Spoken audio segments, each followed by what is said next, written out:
Some cities wear their history like a costume. York wears it like skin. Here in the north of England, nearly 2,000 years press up against each other. Roman stone beneath Viking timber, beneath medieval brick, beneath the everyday footsteps of a city that never stopped living in its own past. This is York, and every street has a story to tell.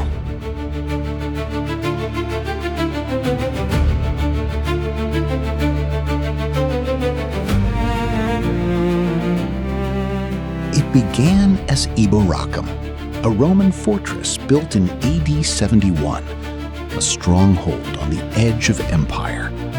Centuries later, Viking raiders swept in and renamed it Jorvik, turning it into a bustling trading port that linked England to Scandinavia.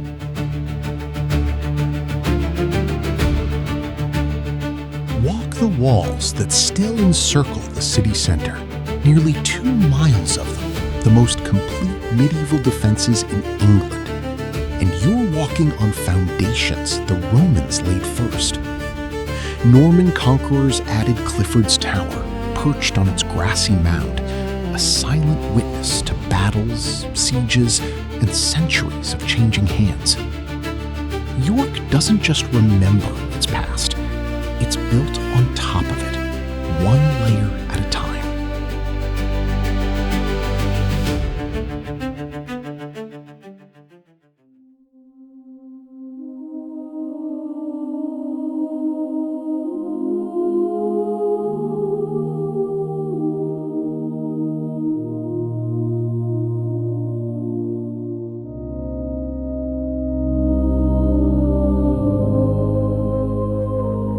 Nothing announces York's ambition quite like its Minster.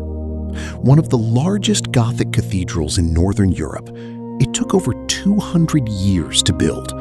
Begun in the 1220s, finally consecrated in 1472. Its Great East window alone holds more medieval stained glass than any other single window in the world. A wall of colored light telling the story of creation and the apocalypse in glass. Climb the 275 steps of the central tower, and the whole city unfolds below. Proof that York has always looked both inward at its history and outward toward the horizon.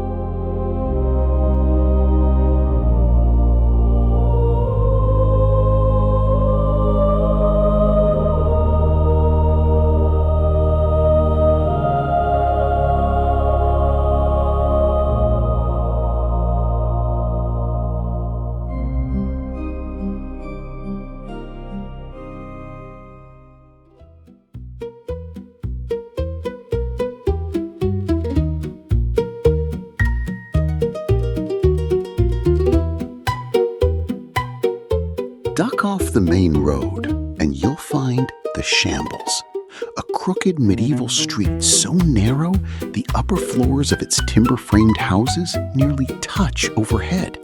Once lined with butcher shops, it's said to have inspired the wizarding alleys of a certain famous book series.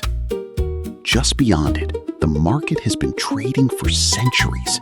Stalls piled with local cheese, fresh flowers, secondhand books, and street food. It's loud, it's colorful, and it's exactly where York's past and present do business with each other.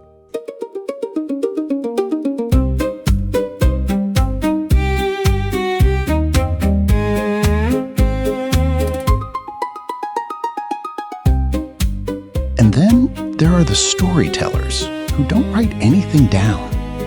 On any given afternoon, York streets fill with performers, musicians tucked into archways, portrait artists working in chalk and charcoal, living statues.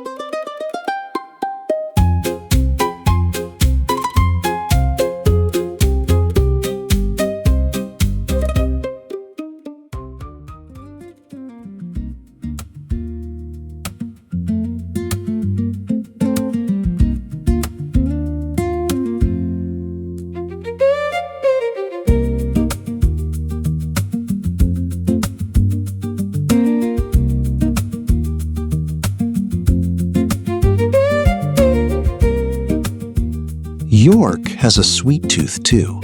This is a city built in part on chocolate, home to the confectioners who gave the world the Kit Kat and the chocolate orange. Their legacy still found in shop windows and afternoon tea rooms serving Yorkshire curd tart and thick-cut chips beside it. Roman soldiers, Viking traders, medieval stonemasons, chocolatiers, and buskers. Different centuries, same cobbled streets. York doesn't ask you to imagine its history. It simply hands it to you, still warm, and lets you taste it for yourself.